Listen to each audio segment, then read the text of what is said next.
ಅಯ್ಯ praise lord praise the lord ಫಸ್ಟ್ರಿ. ಈಗ ಪುರಾತನವಾದಂಥ ಒಂದು ಸತ್ಯವೇದ ನಿಮ್ಮ ಬಳಿಯಲ್ಲಿ ಇದೆ. ಅದು ಬಹಳ ಅದ್ಭುತವಾದಂಥ ಒಂದು ಸತ್ಯವೇದ ಎಂದು ಎಣಿಸಲ್ಪಟ್ಟಿದೆ. ಅನೇಕರು ಅದನ್ನು ಜಾತ್ಯತೀತವಾಗಿ ಯಾವ ಒಂದು ಮತಭೇದವಿಲ್ಲದೆ ಅದನ್ನು ಓದಿ ಅನೇಕರು ಆಶೀರ್ವದಿಸಲ್ಪಟ್ಟಿದ್ದಾರೆ ಅಂತ ಕೇಳ್ಪಟ್ಟಿದ್ದೀವಿ. ಅದರ ಕುರಿತಾಗಿ ತಾವು ಸ್ವಲ್ಪ ಸವಿಸ್ತರವಾಗಿ ತಿಳಿಸೋದಾದರೆ ಸಂತೋಷಿಸ್ತೀನಿ. ಫಸ್ಟ್ ಆಫ್ ಆಲ್ ಇಲ್ಲಿರ್ತಕ್ಕಂಥ ಈ ಬೈಬಲ್ ರೀ, ಹ್ಞೂ ರೀ, 1865ನೇ ಇಸ್ವಿಯೊಳಗೆ ಹಾಂ ರೀ, ಮಂಗಳೂರಿನಲ್ಲಿ ಎಡಿಟ್ ಆಗ್ತದೆ ರೀ. ಇದು 1865. ಆ ಸಮಯದೊಳಗೆ ಮಿಷನರಿ ಕಾಲ ನಮ್ಮ ಸಭೆಯಲ್ಲಿ ಇಂಥವು 5 ಕಾಫಿ ಇದ್ದವು ರೀ ನಮ್ಮಲ್ಲಿ, 5 ಕಾಫಿ. ಆ ರೀತಿ ಇರುವಾಗ ಒಂದು ಬೈಬಲನ್ನು ಇಲ್ಲಿರ್ತಕ್ಕಂಥ ಹಿಂದೂ ಟೆಂಪಲ್ ದ್ಯಾಮವ್ವನ ಗುಡಿ ಅಂತ ಇದೆ ರೀ, ಅದು ಒಂದು ದೊಡ್ಡ ಗುಡಿ ರೀ. ಅದರದ್ದು ಒಬ್ಬ ಪೂಜಾರಿ ಕಾಳಪ್ಪ ಅಂತ ಇದ್ನಂತ ನಮಗೆಲ್ಲರೂ ಕೂಡ ಹಿಂದಿಂದ ಹೇಳ್ತಾ ಇರೋದು. ಆದ್ರೆ ಅವ್ರದ್ದು ಫೋಟೋ, ಕಾಳಪ್ಪ ಅವ್ರದ್ದು ಫೋಟೋ ಭಾಳಷ್ಟು ಜನ ಹುಡುಕಾಕೆ ನೋಡಿದಾರೆ ರೀ. ಆದರೆ ಅವ್ರ ಕುಟುಂಬದವ್ರನ್ನೆಲ್ಲ ಮನೆಗೆ ಹೋಗಿ ಆಗಿರ್ತಕ್ಕಂಥ ಪಾಸ್ಟರ್ ಅವರೆಲ್ಲ ಅದರ ಸಿಕ್ಕಿಲ್ಲ ರೀ. ಅವ್ರು ಕಾಳಪ್ಪ ಅವ್ರು ಹೆಂಗಿದ್ರು ಅಂತಂದು ಫೋಟೋ ಸಿಕ್ಕಿಲ್ಲ. ಅವರು ಇಲ್ಲಿರ್ತಕ್ಕಂಥ ಸೇವಕರ ಹತ್ರ ಇದ್ರದ್ದೊಂದು ಕಾಫಿ ಬೈಬಲ್ ಓದಲಿಕ್ಕೆ ಸತ್ಯವೇದವನ್ನು ಇಸ್ಕೊಂಡು ಹೋಗೋದು. ಓದ್ತಾ ಇರುವಾಗ ಒಂದು ಟೈಮ್ ನಾಗಲಿಂಗ ಸ್ವಾಮೀಜಿ ಅಂತ ಬಂದ್ರಂತೆ. ನಾಗಲಿಂಗ ಸ್ವಾಮೀಜಿ ಬರುವಾಗ ಬೈಬಲ್ ಓದ್ತಾ ಇರುವಾಗ ಅದನ್ನು ಬೈಬಲ್ ಅವರು ಕಾಳಪ್ಪ ಅವರು ತೆಗೆದಿಟ್ರಂತಂದು.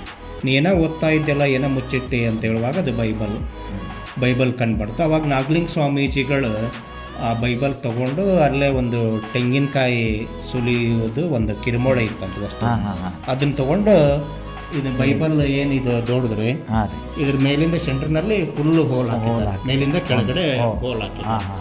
ಆಮೇಲೆ ಆ ಬೈಬಲನ್ನು ಹೋಲ್ ಹಾಕಿದ್ದು ನೋಡಿ ಆಮೇಲೆ ಅವರು ಸ್ವಾಮೀಜಿಗಳು ಅಂದ್ರಂತೆ, ಇದು ಹೋಲು ಎಲ್ಲ ಮತ್ತೆ ಮುಚ್ಕೊಳ್ತಾ ಬರ್ತೈತಿ, ಪೇಪರ್ಸ್ ಎಲ್ಲ ಕೂಡ್ಕೊಳ್ತಾ ಬರ್ತಾವೆ, ಎಲ್ಲ ಪೇಜ್ ಎಲ್ಲ ಕ್ಲೋಸ್ ಆಗಿದ್ದಾದ್ಮೇಲೆ ನಾನು ಮತ್ತೆ 2ನೇ ಸಾರಿ ಬರ್ತೀನಿ, ನಾನು ಮತ್ತೆ ಹುಟ್ಟಿ ಬರ್ತೀನಿ ಅಂತ ಅಂತ ಅವ್ರದ್ದು ಸ್ವಾಮಿ ಹೇಳ್ದಂಗೆ ಅವರು ಹೇಳಿದರು ಅಂತಂದು ಅವರು ಇದ್ದಾರೆ. ಆಮೇಲೆ ಆ ಬೈಬಲ್ ತೆಗೆದುಕೊಂಡು ಇಲ್ಲಿ ಧಾರವಾಡ ಡಿಸ್ಟಿಕ್ ನವಲ್ಗುಂದ ಅಂತ ಇದೆ ರೀ ಪಟ್ಟಣ, ನವಲ್ಗುಂದ ಮಠದೊಳಗೆ ಆ ಬೈಬಲ್ ಹೋಗಿ ಇಟ್ಟಿದ್ದಾರೆ. ಪ್ರಸ್ತುತ ಇವತ್ತಿನ ದಿನಾನು ಆ ಬೈಬಲನ್ನು ಅಲ್ಲಿರ್ತಕ್ಕಂಥ ಮಠದಲ್ಲಿ ಇರ್ತಕ್ಕಂಥ ಸ್ವಾಮೀಜಿಯವರು ಅವಾಗಿಂದನೂ ನಾಗಲಿಂಗ ಸ್ವಾಮಿಗೆ ಅಂದರೆ ಇವಾಗ ಪ್ರಸ್ತುತ ಈ ದಿನದವರೆಗೂ ಅದನ್ನು ಬೆಳಿಗ್ಗೆ 7 ಗಂಟೆಯಿಂದ 8 ಗಂಟೆ ಒಳಗೆ ಪೂಜೆ ಮಾಡ್ತಾರೆ. ಅದನ್ನು ಪೂಜೆ ಮಾಡ್ತಾರೆ. ಒಂದು ಬಾಕ್ಸ್ನಲ್ಲಿ ಒಂದು ಬಟ್ಟೆ ಹಾಕಿ ಸ್ವಲ್ಪ ಒಳ್ಳೆ ಚೆನ್ನಾಗಿ ಅದಕ್ಕೆ ಒಂದು ಬಾಕ್ಸ್ ಮಾಡಿ ಸೇಫ್ಟಿ ಇಟ್ಟಾರೆ. ಅದನ್ನು ಪೂಜೆ ಮಾಡ್ತಾರೆ ಡೈಲಿ ರೀ. ಆ ಟೈಮಿಗೆ ಹೋದ್ರಷ್ಟೇ ನಮಗೆ ತೋರಿಸ್ತಾರೆ ಅವರು, ಬೇರೆ ಟೈಮಿಗೆ ಹೋದ್ರೆ ತೋರಿಸಲ್ಲ. ಪೂಜೆ ಮಾಡುವಂಥ ಟೈಮ್ನಾಗ ಹೋದ್ರಂದ್ರೆ ತೋರಿಸ್ತಾರೆ. ಅದು ನಮಗೆ ಹೆಂಗೆ ಈಗ ಇಲ್ಲಿ 1935ನೇ ಇಸ್ವಿಯೊಳಗೆ ಅಲ್ಲಿ ಆಲ್ರೆಡಿ ಅದಕ್ಕಿಂತ ಮುಂಚೆನೇ, ಅದು ಸುಮಾರು ವರ್ಷ ಮುಂಚೆನೇ ಬೈಬಲ್ ಐತಂತಂದು ಕೇಳುವಾಗ ಭಾಳಷ್ಟು ಜನ ಹೋಗಿ ನೋಡಿ ಬಂದಾರೆ. ನೋಡಿ ಬರುವಾಗ ಆ ಬೈಬಲ್ ಹೋಲ್ ಇರ್ತಕ್ಕಂಥದ್ದು ಇಲ್ಲಿ ಇದೆ ನೋಡ್ರಿ, ಈಗ ಇಲ್ಲಿ ಕಾಣ್ತದೆ ಹೋಲ್. ಅವಾಗ ಹೋಲ್ ಹಾಕಿದ್ರಂದ್ರೆ ಕಾಯಿನ್ ಹೋಗಿತ್ತಂತ್ರಿ, ಮೇಲಿಂದ ಕಾಯಿನ್ ಹಾಕಿ ಅದು ಕೆಳಗೆ ಬೀಳ್ತಿತ್ತು. ಆಮೇಲೆ ಸುಮಾರು ವರ್ಷಗಳು ಕಳೆದಂಗೆ ಒಂದು ಅವ್ರಿ ಕಾಳು, ಕಡ್ಲಿ ಕಾಳು, ಹೆಸರು ಕಾಳು ಈ ರೀತಿ ಹಾಕಿದ್ರು ಈಗೆಲ್ಲ ಕೂಡ ನಾವು ಒಂದು 10 ವರ್ಷದಿಂದ ನಾವು ಸಹ ಹೋಗಿದ್ದೀವಿ ರೀ ನೋಡ್ಲಿಕ್ಕೆ ಅದನ್ನು. ಆ ಟೈಮ್ನಾಗೆ ಎಲ್ಲ ಅದು ಕೂಡ್ಲಿಕ್ಕೆ ಬಂದು ಸ್ವಲ್ಪ ಉಳ್ದಿತ್ತು. ಅವಾಗ ಯಾರ್ಯಾರೆಲ್ಲ ಹೋಗಿ ಅದನ್ನು ಹಾಕಿ ನೋಡ್ಯಾರ್ರಿ, ಸಹಿ ಮಾಡ್ಯಾರ್ರಿ. ಬೈಬಲ್ ಜರ್ಮನಿಯಿಂದ ಮಿಷನರಿ ಬಂದಿದ್ರು 1935ನೇ ಇಸ್ವಿಯಾಗ. ಮತ್ತೆ ಜರ್ಮನ್ದವರು ನೋಡಕ್ ಹೋಗಿದ್ದಾರೆ. ಜರ್ಮನ್ ನೋಡಕ್ ಹೋದಾಗ ಈ ಸ್ವಾಮೀಜಿ ಇದ್ರಂತ್ರಿ ಇವರು. ಹ್ಞೂನ್ರಿ, ಇವರು ನಾಗಲಿಂಗ ಸ್ವಾಮಿ ನಂತರದ 3ನೇ ಸ್ವಾಮೀಜಿ ಅಂತ ಹೇಳ್ತಾರೆ. ಆ ಮಠದೊಳಗೆ ಅವ್ರು ಹೋದ ಕಾಲಕ್ಕೆ ಇವ್ರು ಇದ್ರಂತ್ರಿ. ಅವಾಗ ಅವರನ್ನ ಕುಂದರ್ಸಿ ಫೋಟೋ ತಕ್ಕೊಂಡು 1935ನೇ ಇಸ್ವಿದೊಳಗೆ ಜರ್ಮನ್ಸ್ ತಮ್ಮ ದೇಶಕ್ಕೆ ಹೋಗ್ಯಾರ. ಅವಾಗ ಇವುದು ನಮಗೆ ಹೆಂಗೆ ಸಿಕ್ತಂದ್ರೆ 2011ನೇ ಇಸ್ವಿಯೊಳಗ್ರಿ ನಮ್ಮಲ್ಲೇ ರೆವರೆಂಡ್ ಸುರೇಶ್ ನಾಯ್ಕರ್ ಅಂತಂದು ಐನವ್ರು ಈಗ ಚೇರ್ಮನ್ ಇದ್ದಾರೆ. ಅವರು ನಮ್ಮ ಏರಿಯಾದ ಎನ್ಕೆ ಏರಿಯಾದ ಅವರು ಇಲ್ಲಿ ನಮಗೆ ಪಾಸ್ಟರ್ ಆಗಿ ಬಂದವ್ರಿ. ಅವಾಗ ಡಯಾಸಿಸ್ ವತಿಯಿಂದ ನಮ್ಮ ಡಯಾಸಿಸ್ನವರು ಜರ್ಮನ್ಸ್ಗೆ ಕಳಿಸಿ ಹಾಕತ್ತಿದ್ರು. ಅವಾಗ ನಮ್ಮ ಸುರೇಶ್ ನಾಯ್ಕರ್ ಅವರು ಜರ್ಮನಿಗೆ ಹೋದಾಗ ಈ ಫೋಟೋಸ್ಗಳು ಅಲ್ಲಿ ಸಿಕ್ಕವ್ರಿ. ಈ ಫೋಟೋ ಆಮೇಲೆ ಮುಷ್ಟಿಗೇರಿ 1902ನೇ ಇಸ್ವಿಯೊಳಗೆ ನಮ್ದು ಚಾಪಲ್ ಹಿಂಗಿತ್ತಂದ್ರೆ ಪ್ರೇಯರ್ ಚಾಪಲ್. ಆಮೇಲೆ 1902ನೇ ಇಸ್ವಿಯೊಳಗೆ ಮುಷ್ಟಿಗೇರಿ ಊರಿನ ಜನ ಈ ರೀತಿ ಇದ್ರಂಥ ವಿಲೇಜ್ಗಳು ಎಲ್ಲ ಗುಡಿಸ್ಲದ ಮನೆ ರೀ. ಫಸ್ಟ್ ಇಲ್ಲಿ ಬಂದಂಥವ್ರು ವಾಲ್ಮೀಕಿ ಜನಾಂಗ ರೀ, ಫಸ್ಟ್ ತಳಿ ಸ್ಟೀಲ್ ಬಂದವರು, ಅದಕ್ಕೆ ಅವರೆಲ್ಲ ಬೇಟೆ ಆಡ್ತಿದ್ದಾರೆ, ಅದಕ್ಕೆ ಅವರು ಎಲ್ಲ ಬೇಟೆ ಇದ್ದಿದ್ದಾರೆ.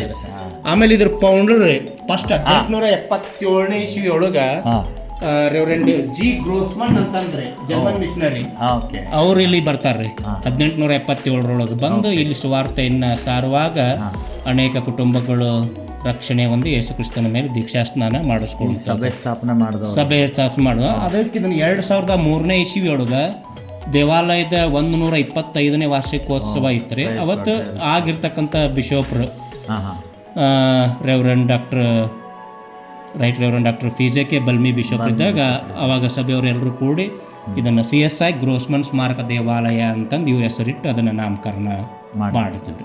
ರೆವರೆಂಡ್ ಸುರೇಶ್ ನಾಯ್ಕರ್ ಅಯ್ಯವರು ಅಲ್ಲಿ ಜರ್ಮನಿಗೆ ಹೋದಾಗ ಈ ಫೋಟೋಸ್ಗಳೆಲ್ಲ ಸಿಕ್ಕುವಾಗ ಅವನ್ನ ಇಲ್ಲಿ ತಗೊಂಡು ಬಂದು ಲ್ಯಾಮಿನೇಷನ್ ಮಾಡಿ ಅವು ಹಿಸ್ಟ್ರಿ ಇತಿಹಾಸವನ್ನು ತಿಳಿಸುವಂಥ ಫೋಟೋಸ್ಗಳಂತಂದಿಟ್ಟು ಬೈಬಲನ್ನು ಕೂಡ ಅನೇಕ ಜನರು ಕೇಳಿದ್ದಾರೆ, ಯಾರಿಗೂ ಕೊಟ್ಟಿಲ್ಲ. ಯಾಕಂದ್ರೆ ಇದು ಬೈಬಲ್ ಪ್ರತ್ಯೇಕವಾಗಿನೇ ಇದೆ ರೀ. ಇದು ನಾವು ಇತ್ತೀಚಿನ ಬೈಬಲ್ ಒಳಗೆ ಹಳೆ ಒಡಂಬಡಿಕೆನ ಆದಿಕಾಂಡ, ವಿಮೋಚನಾ ಕಾಂಡ, ಯಾಜಕ ಕಾಂಡ ಹಂಗೆ ನೋಡ್ತೀವಿ. ಆದ್ರೆ ಇದು ಬೇರೆನೇ ಇದೆ ನೋಡ್ರಿ. ಆದಿಕಾಂಡ ಇಲ್ಲ, ಉತ್ಪತ್ತಿ, ವಿಮೋಚನಾ ಕಾಂಡ ಇಲ್ಲ, ಹೊರಡೋಣವು, ನಾವು ಯಾಜಕ ಕಾಂಡ ಅದ್ರ ಬದಲು ಲೇವಿಕವು, ಅರಣ್ಯಕಾಂಡ ಅಂಕೆಗಳ, ಧರ್ಮೋಪದೇಶ ಕಾಂಡ ದ್ವಿತೀಯ ನ್ಯಾಯ, ಸ್ವಲ್ಪ ಚೇಂಜಸ್ ಇದೆ. ನ್ಯಾಯಾಧಿಪತಿಗಳಾಗಿದೆ. 1-2 ಪೂರ್ವಕಾಲ ವೃತ್ತ ಅಂತ ಅಂತೀವಿ ನಾವು. ಅಲ್ಲೇ 1 ದಿನಚರ್ಯಗಳು, 2 ದಿನಚರ್ಯಗಳು ಒಳಗನು ಸ್ವಲ್ಪ ಹಳಗನ್ನಡ ಟೈಪ್ ಇದನ್ನ ಟ್ರಾನ್ಸ್ಲೇಟನ್ ಇದೆ ರೀ. ಸಂಧಿ, ಈಗ 3ನೇ ಸಂಧಿ, 4ನೇ ಸಂಧಿ, ಹಿಂಗೆಲ್ಲ ಸ್ವಲ್ಪ ಚೇಂಜಸ್ ಇದೆ. ಭಾಳಷ್ಟು ಜನ ಬರ್ತಾರ್ರಿ ಪಾಸ್ಟ್ರಿ, ಭಾಳಷ್ಟು ಜನ ಬಂದು ಈ ಬೈಬಲನ್ನು ನೋಡುವಾಗ, ಈ ಫೋಟೋಸ್ ಎಲ್ಲ ನೋಡುವಾಗ ಇಲ್ಲೇ ಎಲ್ಲ ಇದೆ ಅಲ್ರಿ ಅಂತಂದು. ಅದು ಈಗೇನು ನವಲಗುಂದದೊಳಗೆ ಅದು ಪೂಜೆ ಆಗ್ತಾ ಇದೆ, ಅದು ಬೈಬಲ್, ಅದು ಇಲ್ಲಿ ಮುಷ್ಟಿಗೇರಿ ಚರ್ಚಿನಿಂದ ಹೋಗಿರ್ತಕ್ಕಂಥ ಬೈಬಲ್. ಭಾಳ ಅದ್ಭುತವಾದದ್ದು. ಆನಂತರ ಕೇಳ್ಪಟ್ಟಾಗ ಇಲ್ಲಿ ಇದು ಪೋಸ್ಟ್ ಆಫೀಸ್ ಮೊದಲನೇ ಬಾರಿಗೆ ಮಿಷನರಿಗಳೇ ಸ್ಥಾಪಿಸಿದ್ರು ಅಂತ ಎಜುಕೇಶನ್. ಹೌದು ಫಸ್ಟ್ ಇಲ್ಲಿ ಶಾಲೆ ಇದ್ದಿಲ್ಲಂತ್ರಿ, ಗೌರ್ಮೆಂಟ್ ಮಿಷನ್ ಶಾಲೆನೇ ಇತ್ತಂತ್ರಿ. ಪಕ್ಕಕ್ಕೆ 1-2 ಬಿಲ್ಡಿಂಗ್ ಇದ್ದವ್ರಿ. ಅವಾಗ ಹಾಸ್ಟೆಲ್ ಕೂಡ ಇತ್ತು. ಅವಾಗ ಊರನ್ ಜನ ಆಗಿರ್ಬೋದು ಪ್ರತಿಯೊಬ್ಬರು ಕೂಡ ಮಿಷನ್ ಸ್ಕೂಲ್ನಲ್ಲೇ ಓದ್ತಿದ್ರು. ಆಮೇಲೆ ಗೌರ್ಮೆಂಟ್ ಸ್ಕೂಲ್ ಬಂತು. ಆಮೇಲೆ ಸುಮಾರು ವರ್ಷಗಳ ನಂತರ ಆ ಮಿಷನ್ ಸ್ಕೂಲು ಮತ್ತು ಹಾಸ್ಟೆಲ್ ಕ್ಲೋಸ್. ಒಂದು ಕೃಷ್ಣ ಮಿಷನರಿದೊಂದು ಸ್ಟಾರ್ಟಿಂಗ್ ಪೋಸ್ಟ್ ಆಫೀಸ್ ಮತ್ತೆ ಒಂದು ಬ್ಯಾಂಕ್ ಕೋಆಪರೇಟಿವ್ ಬ್ಯಾಂಕ್ ಅಂತ ಹೇಳಿದ್ರು. ಲೋಕಲ್ 100 ವರ್ಷದಿಂದ ಒಬ್ರು ಕೊನೆಸಾಗರ್ ಅಂತಂದು ಒಬ್ರು ಸೇವಕರು ಬರ್ತಾರೆ ನಮ್ಮ ಡಯಾಸಿಸ್ನಲ್ಲಿ ಸೇವೆಗೆ ಅಂತಂದ್ರೆ. ಅವ್ರಿಲ್ಲಿ ಸೇವೆಯೊಟ್ಟಿಗೆ ಇಲ್ಲಿ ಗ್ರಾಮ ಜನರಿಗೂ ಒಳ್ಳೇದಾಗಲಿ ಅಂತಂದು ಪ್ರಾಥಮಿಕ ಕೃಷಿ ಪತ್ತಿನ ಸಹಕಾರ ಸಂಘ ಅಂತಂದು ಸ್ಥಾಪನೆ. ಅದರದ್ದು ಸ್ಟಾರ್ಟಿಂಗ್ ಸೆಕ್ರೆಟ್ರಿ, ಸ್ಟಾರ್ಟಿಂಗ್ ಚೇರ್ಮನ್ ಅವರದೇ. ಅದು ಇಲ್ಲಿದೆ ಬುಕ್ ನೋಡ್ರಿ, ಇಲ್ಲೇ ಬರ್ತದೆ ಇದ್ರಾಗ ಸೆಂಟ್ರ್.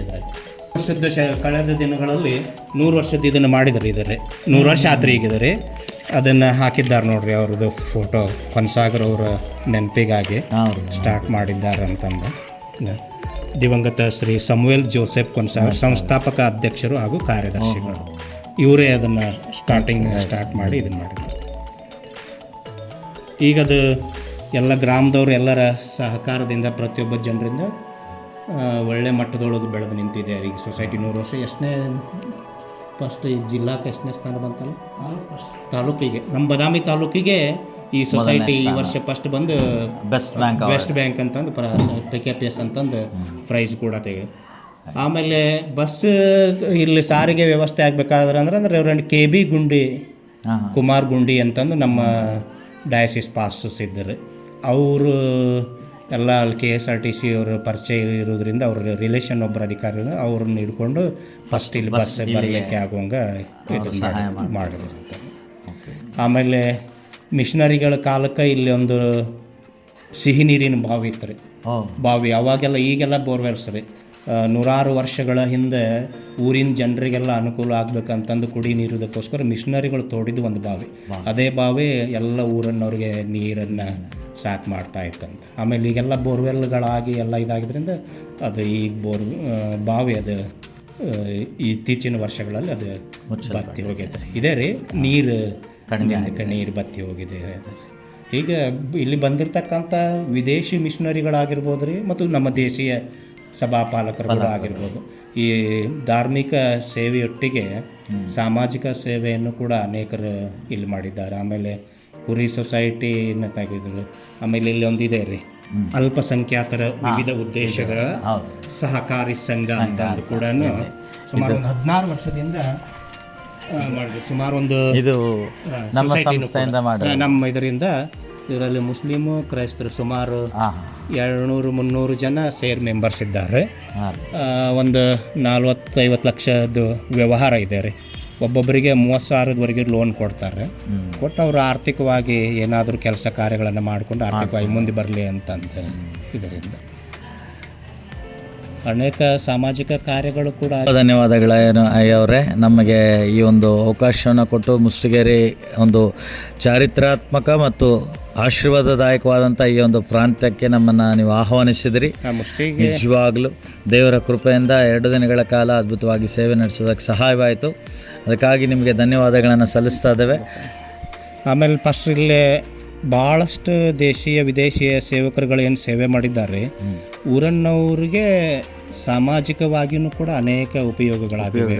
ಪಾಸ್ಟರ್ಸ್ಗಳ ಪ್ರಾರ್ಥನೆಗಳಿಂದ ಚರ್ಚೆಗೆ ಬರೋದ್ರಿಂದ ಕುರಿಗಳಿಗೆ ದನ ಕರುಗಳಿಗೆ ಏನು ಬೇನೆಗಳು ಬಂದು ಅಂದ್ರೆ ಕಾಯಿಲೆಗಳಿಗೆ ಅದು ಅಂದ್ರೆ ಪಾಸ್ಟರ್ ಇರುವಂಥ ಪಾಸ್ಟರ್ ಕಡೆ ಬಂದು ಕರ್ಕೊಂಡೋಗಿ ಪ್ರಾರ್ಥನೆ ಮಾಡಿಸ್ಕೊಂಡು ಹೋಗಿ ಆ ನಂಬಿಕೆಯಿಂದ ಕಳೆದ ವರ್ಷ ನಮ್ಮ ಚರ್ಚ್ ಕಟ್ಟಲ್ಪಡುವಾಗ ಸುಮಾರು 40-50 ಇಲ್ಲಿ ಕುರಿ ಇರ್ತಕ್ಕಂಥ ಎಲ್ಲ ಕಮ್ಯುನಿಟಿಯವರು, ಒಂದೇ ಜಾತಿ ಅಲ್ಲ ಎಲ್ಲ ಜಾತಿಯ ಅವರು ನಮ್ಮ ಪಾಸ್ಟ್ಗಳನ್ನ ಕರ್ಕೊಂಡು ಹೋಗಿ ಅವ್ರ ಕುರಿ ಹಿಂಡಿಗೆ ಪ್ರೇಯರ್ ಮಾಡಿ ಒಂದೊಂದು ಹಿಂಡಿನಿಂದ ಒಂದೊಂದು ಕುರಿ ಮರಿ ಚರ್ಚ್ಗೆ ಕೊಟ್ಟು ಚರ್ಚ್ ವಾಲ್ಗೆ ಏನು ಗ್ರಾನೈಟ್ ಕಲ್ಲು ಹಾಕಿದೆ ಅದನ್ನು ಅವರೇ ಆ ಕೆಲಸ ಮಾಡಿಸ್ಕೊಟ್ಟಿದ್ದು ಅವಾಗ. ಆಮೇಲೆ ಏನಾದರೂ ಕಾಯಿಲೆಗಳು ಬಂದವು, ದೆವ್ವ ಮಾಟ ಮಂತ್ರ ಅಂದ್ರೆ ಊರನ್ನ ಯಾರಿಗಾದ್ರೂ ಕೂಡ ಬಂದು ಪಾಸ್ಟರ್ಸ್ ಕಡೆಯಿಂದ ಪ್ರೇಯರ್ ಮಾಡಿಸ್ಕೊಂಡು ಅವ್ರು ಆರಾಮ ಆತಂತಂದ್ರೆ ಆ ದನ ಕರುಗಳಿಂದ ತುಪ್ಪದಿಂದ ಎಣ್ಣೆಯಿಂದ ತಂದುಬಿಟ್ಟು ಪತ್ತಿ ಹಚ್ಚಿ ಕಾಣಿಕೆಯಾಗಿ ಪ್ಲೇಟ್ಸ್ ಕೂಡ ಇದೆ ನೋಡಿ. ಅದು ತಂದು ಅವ್ರಿಗೆ ಇಲ್ಲಿ ಬಂದು ಮನಿನೂ ಕೂಡ ಇವೆ ನೋಡ್ರಿ ಇಲ್ಲಿ. ಅದರೊಳಗೆ ಆ ಮನೆಯೊಳಗೆ ತುಪ್ಪ ಎಣ್ಣೆ ಹಾಕಿ ಹಚ್ಚಿ ಪ್ರೇಯರ್ ಮಾಡಿ. ಹಾಗಾಗಿ ಇದು ನಮ್ಮ ಈ ಚರ್ಚಿದೊಂದು ರೆಕಾರ್ಡ್ ಇತಿಹಾಸ ಏನಂದ್ರೆ ಪಾಸ್ಟ್ರೆ, ಈ ಡೋರ್ ಏನೇ ಇದೆ 24 hours ಓಪನ್ ಇರುತ್ತೆ, ಹೊಟ್ಟೆ ಹಾಕಲ್ಲ. ಈ ಬಾಗಿಲು ಯಾವಾಗಲೂ 24 ತಾಸು ಓಪನ್ ಆಗೇ ಇರ್ತದೆ. ಬೆಳಗ್ಗೆ 4:30-5 ಗಂಟೆಗೆ ಎಲ್ಲ ಜನಾಂಗದವರ ಸೇವೆಗಾಗಿ ಪ್ರಾರ್ಥನೆಗಳಿಗಾಗಿ ಪಾಸ್ಟರ್ ಅವ್ರು ಹೇಳ್ತಾ ಇದ್ದಾರೆ, ಈ ಬಾಗಿಲು ಯಾವಾಗಲೂ ಈ ಚರ್ಚಿನ ಆಲಯದ ಈ ಬಾಗಿಲು ಯಾವಾಗಲೂ ಕ್ಲೋಸ್ ಆಗಲ್ಲ. ದೇವರಿಗೆ ಸ್ತೋತ್ರ. ರೈಟ್, ಧನ್ಯವಾದಗಳು. ತುಂಬ ಧನ್ಯವಾದಗಳು. ಇಲ್ಲಿ ನೋಡ್ತಿರುವಂಥ ಈ ಒಂದು ಆಲಯ ಸಹ ಆ್ಯಸ್ ಇಟ್ ಈಸ್ ಸುಮಾರು ವರ್ಷಗಳ ಹಿಂದೆ ಹೇಗೆ ಮಿಷನರಿ ಅವರು ಸ್ಥಾಪಿಸಿದ್ರು ಅದನ್ನೇ ಸಭೆಯವರು ಈಗ ಮತ್ತೆ ರಿನೋವೇಟ್ ಮಾಡಿ ಅದನ್ನು ಅದ್ಭುತವಾಗಿ ಮಾಡಿದ್ದಾರೆ. ದೇವ್ರ ಸಭೆಯನ್ನು ಸೇವಕರುಗಳಾದಂಥ ಅನೇಕ ಸೇವಕರುಗಳು ಇಲ್ಲಿ ಬಂದು ಹೋದಂಥ ಮಿಷನರಿಗಳನ್ನು ಮತ್ತು ಈ ಊರಿನ ಎಲ್ಲ ಪ್ರಾಂತ್ಯದವ್ರನ್ನ ಕರ್ತನ ಒಂದು ಕೃಪೆಗಾಗಿ ದೇವರು ಇನ್ನೇ ಹೆಚ್ಚಾಗಿ ಅವ್ರನ್ನ ಉಪಯೋಗಿಸ್ಕೊಳ್ಳಿ, ಆಶೀರ್ವದಿಸಲಿ ಅಂತ ನಾವು ಆಶಿಸುವವರಾಗಿದ್ದೇವೆ, ಪ್ರಾರ್ಥಿಸುವವರಾಗಿದ್ದೇವೆ. ಈ ಸಭೆಗೋಸ್ಕರ ಮತ್ತು ಈ ಮುಸ್ಟಿಗೇರಿ ಗ್ರಾಮಗೋಸ್ಕರ ಕರ್ತನು ಇನ್ನೂ ಅದ್ಭುತವಾಗಿ ಅವರನ್ನು ನಡೆಸಲಿ. ಮುಂದಿನ ದಿನಗಳಲ್ಲಿ ಸಹೋದರತ್ವದ ಭಾವನೆಯಲ್ಲಿ ಇನ್ನೂ ದೇವರ ರಾಜ್ಯ ಕಟ್ಟೋದಕ್ಕಾಗಿ ಎಲ್ಲರೂ ಒಟ್ಟಾಗಿ ಕೆಲಸ ಮಾಡಲಿ ಅಂತ ಬೇಡುತ್ತಾ ಅಯ್ಯನವರೊಂದಿಗೆ ಧನ್ಯವಾದಗಳು ಸಲ್ಲಿಸ್ತಾ, ನೀವು ಕೂಡ ಪಾಸ್ಟ್ರೇ ನಮ್ಮ ಆಮಂತ್ರಣವನ್ನು ಸ್ವೀಕರಿಸಿ ದೂರದ ಬಳ್ಳಾರಿ ಪ್ರದೇಶದಿಂದ 2 ದಿನಗಳ ಕಾಲ ಬಂದು ನಮ್ಮೊಟ್ಟಿಗೆ 2 ದಿನದ ಈ ಒಂದು ಯುವಜನರ ರಿಟ್ರೀಟನ್ನು ಮತ್ತು ನಿನ್ನೆ ಸಂಜೆ ಸಭೆಯವರೆಲ್ಲರಿಗೂ ಕೂಡ ಒಂದು ಉಜ್ಜೀವನ ಪ್ರಾರ್ಥನಾ ಕೂಟ ಮತ್ತು ಈ ದಿನ ಯುವಜನರ ಭಾನುವಾರದಲ್ಲಿ ನಿಮ್ಮ ಸ್ತುತಿ ಗೀತೆಗಳೊಂದಿಗೆ ಸಂಗೀತಗಳೊಂದಿಗೆ ಎಲ್ಲ ಸಹೋದರರೊಟ್ಟಿಗೆ ಕೂಡಿ ಮತ್ತು ನೀವು ವಾಕ್ಯ ಸಂದೇಶದೊಟ್ಟಿಗೆ 2 ದಿನಗಳ ಕಾಲ ನಾವು ದೇವರ ಭಯಭಕ್ತಿಯಲ್ಲಿ ಬೆಳೀಲಿಕ್ಕೆ ಸಹಾಯವಾಯಿತು. ಆದ್ದರಿಂದ ನಾನು ನಮ್ಮ ಸಭೆಯ ಪರವಾಗಿ ಸಭಾಪಾಲನಾ ಸಮಿತಿ ಮತ್ತು ನಮ್ಮ ಇನ್ಚಾರ್ಜ್ ಸಭಾಪಾಲಕರ ಪರವಾಗಿ ನಿಮಗೆ ಪ್ರೀತಿಪೂರ್ವಕವಾಗಿರ್ತಕ್ಕಂಥ ವಂದನೆಗಳನ್ನು ನಾನು ಸಲ್ಲಿಸ್ತೇನೆ. ದೇವರು ನಿಮ್ಮನ್ನು ಇನ್ನೂ ತನ್ನ ಸೇವೆಯಲ್ಲಿ ಉಪಯೋಗಿಸಿಕೊಳ್ಳಿ, ತನ್ನ ಆತ್ಮನ ವರಗಳನ್ನು ನೀಡಲಿ ಎಂಬುದಾಗಿ ದೇವರಲ್ಲಿ ಪ್ರಾರ್ಥಿಸುವ ನಮಸ್ತೆ. ವಂದನೆಗಳು. ಥ್ಯಾಂಕ್ ಯು ಅಯ್ಯ.